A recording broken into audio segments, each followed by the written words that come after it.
So next we're going to talk about some of the premium platform features. And again, what I mean by a platform in this case is that these are features that work across, as long as you have premium, whether it's on Jira Software, Confluence, Jira Service Desk, then you get access to these features. So these are features that live in the Atlassian Cloud Platform on our premium editions.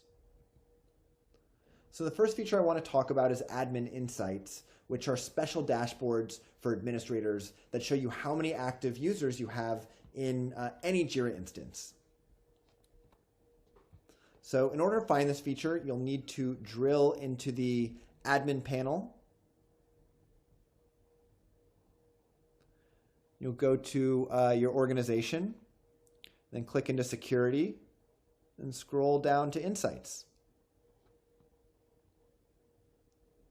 So here you'll find dashboards that show you how many active users you have trending over time, and you can filter for different time periods.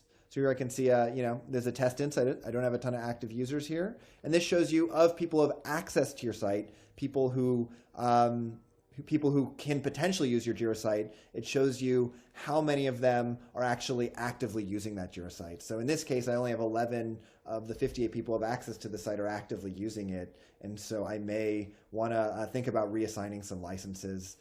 This is also really helpful for just showing you how your instance is growing over time. So if you're growing really fast and you may need to refill on or up the level of licenses you have, can give you a good read on that. The next feature I want to talk about is IP allow listing. IP allow listing lets you make it so only users from certain IPs can access your site. So let's see how that works. So again, it's in a really similar part of the product as Admin Insights. So I'm going to click to create an allow list here. Super simple. I'm only going to apply it to Jira, but you can apply it to both.